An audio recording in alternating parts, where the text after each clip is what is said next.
Good morning, my name is David and welcome to David Computes. Today we're going to look at the results we obtained in the previous videos regarding the Standard & Poor's 500 results, where we're looking at seasonality on a monthly basis. So on my screen I have the original spreadsheet that we worked upon with the first data set, which was from April 2014 to July 2021. And we had some basic statistics calculated here, broken down by month. If you want to revisit how these calculations were done, please check video number 1, part 1 of the Standard & Poor's 500 seasonality study on Excel. I'll put the link on above. So we've looked and we've compiled a few values here, and I've just highlighted some of the potentially interesting values. So namely that July seemed to have a very large gain, same for November, and then that September and December seem to have very large losses. So then what we did on part 2 is we looked at the bigger data set. So I've put here some data that went all the way from January 2004 all the way to July 2021. So just over 17 years worth of data.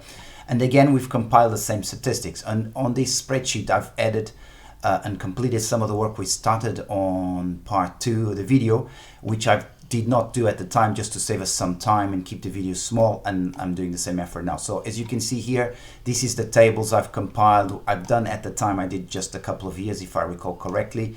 I've done all of them from 2004 all the way to 2020. I actually ended up discarding the 7 months of data from 2021, which for this specific example is more than enough, 17 years worth of data.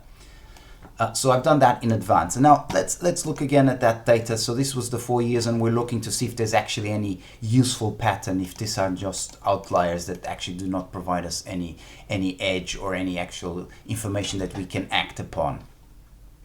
So let's focus, for example, first on the down value that September seems to be pointing. When we've done the 17 years, so the data set from 2004 to 2021, we actually see that September does not hold. So now it seems to show a small gain, but yet still a gain. And not only that, if you see here that September, how many months in September, so we have 17 counts, so 17 Septembers, which obviously from 17 years, and you see that 11 of them were positive, so that's roughly 64.7% of the months of September were up. So nothing that we can really lean on the September. What about the large gains that the same for December? We see there a large loss of 948. If you again check for the full or the bigger data set, I should say, from 2004 to 2021, we can see that it actually shows a gain of 3.47%.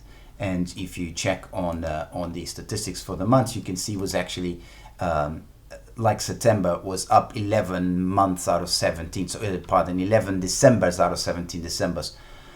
So again, the same 64.7%. So again, not much that we can lean on. So basically you change the data set, you have the bigger data set, and the perceived weaknesses there seems to disappear. Now looking at the months that we highlighted that seem to have a very large gain, which was July and November. So looking at July and November, they actually still there, and as you can see, they still are outliers. You can see it's 25.9% and 22% for that extended data set, and not only that, they seem to come out stronger. But we also noticed that March and April also seem to come out as strong months, which in our original data set did not. I mean, there were April and March already were positives, but they're not big outstanding values compared to the rest of the month. But if you do the comparison for 17 years worth of data, they seem to crop up as well, along with July and November, as we mentioned. So let's look at the statistics for those months there. So we can see that March is actually 10 months only out of the 17 is actually positive, and same from April. So although the percentages are not very high, they end up having actually very high gains, which is interesting to notice. November does seem to actually, the high percentage of value does confirm also a high percentage of months up. So 14 out of 17, that's 82.35% of the months were up. So can we really take a conclusion out of this, which is I'm trying to focus on this video? Well, I don't think we have enough data to confirm that this is actually valuable and we can lean that and we can build a strategy upon this, or that we can even make a statement saying, yes, there is a seasonality. So for instance, just a quick reminder, there's a sort of a myth. For instance, there's a saying for May, in May, sell and run away type of thing. But we can actually see that 12 months out of 17, they're actually up. And if you sum the months of May, it's actually positive, and you can see here in May. So this doesn't seem to be validating that saying. The other thing that generally there's a myth out there is that January is a very strong month, the first month of the year, and whatever the performance of the month of January, it sets the tone for the rest of the year. Although we haven't looked into that to validate that statement, we can say that it's not particularly strong. If we look here, actually, in this data set from 2004 to 2020, is actually down. It's 10 months, 10 Januaries out of 17 Januaries are up, which is around 58% of the cases, and it's actually a down value. By the way, if you're observant, you notice there's a slightly difference between these values and these values, is the fact that on this spreadsheet I used all the data set, which includes the 7 months of 2021. And on this one, I've discarded those last 7 months just to have complete years, because if I was to use the July data for 2021, it would not complete, so I would not have data for the remaining months of the year. So I've discarded that. So again, it doesn't seem to confirm that sort of whole adage, that sort of myth goes around that January is a strong month. So if we were to dig deeper, we would have to look what happens inside of March, April and November, which do seem to be consistent up months, at least from this 17 years worth of data. I would still be skeptical to find it, and the statement that I would feel inclined to do is that there's actually no seasonality, or if there is, it's minor values and nothing that you can actually lean about to help you make your decisions. One more thing I would like to call the attention in, and I did this here, is that we only calculated the up or down of the gain or loss for Standard & Poor's 500, so the cash session. So don't forget that there's an overnight trading on the futures, and often the Standard & Poor's 500 will open with a gap up or a gap down, of course. So I've put some benchmarks here just to give you the perception how different the data is if you take into consideration the futures trading. So if we were to do a sum, so if we were to see what, if you open a position at the beginning of the day since 2004 all the way to 2020 and close at the end of the day, this would be your total gain in percentage, 114%. But if you just were to open on the first day of January 2004 and only close on the last day of 2020, you would actually have a gain of 295.5% rounded down, because obviously you would be taking into account all the gaps, and often the Standard & Poor's 500 has gaps very often, and very often those are actually up. This would be actually an interesting study, and I'm sure I'll at some point I'll publish a video showing some statistics of gaps. It's very easy to do as well in Excel. You don't need anything more complicated, and I'll do a video to cover that. So I just wanted to highlight that, how different the value is if you're considering the gaps, and perhaps there's an edge there. Perhaps what would happen if you only had a position open overnight? So you basically only trading gaps. So that's interesting to look at. We'll look at that at another time. But looking at the data we've compiled here, there's nothing that really stands out. As I said, there is these 4 months of March, April, July, November, and we would need to look into that to see if there's actually something we can lean there.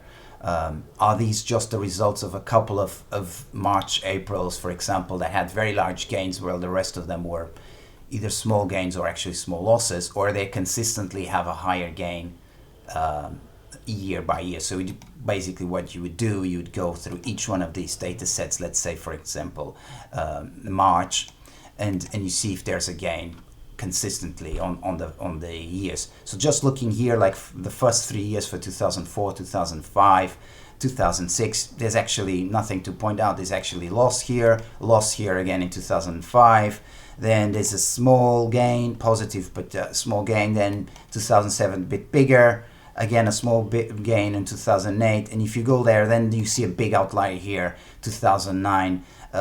If you recall, there was the early bottom in January from the big. It was basically the bottom of the big correction from 2009 from the financial crisis, and then, of course, you see this strong bounce here on the 3 months after the bottom. The bottom was done early March. I can't recall. It was like the 6th or 9th of March from memory. Again, another big update in 2010.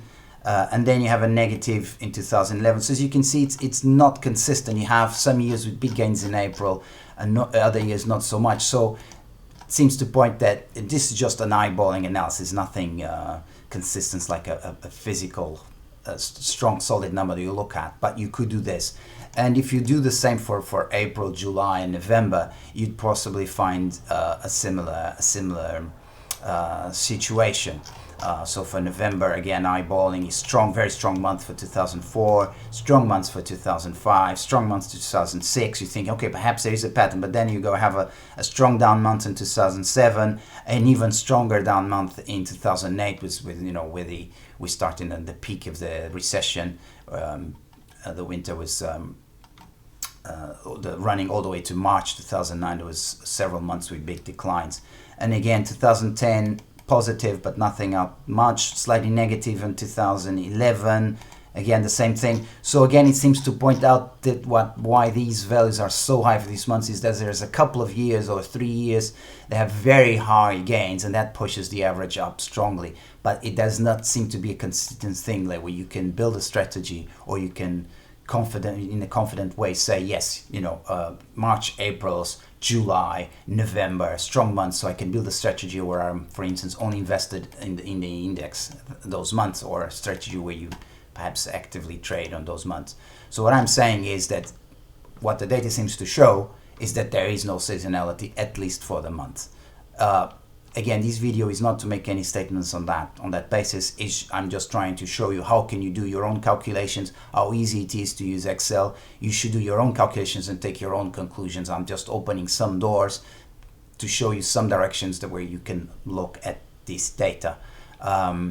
Again, I don't want to take the conclusions on your behalf, but that's what I would be looking at if I was doing this.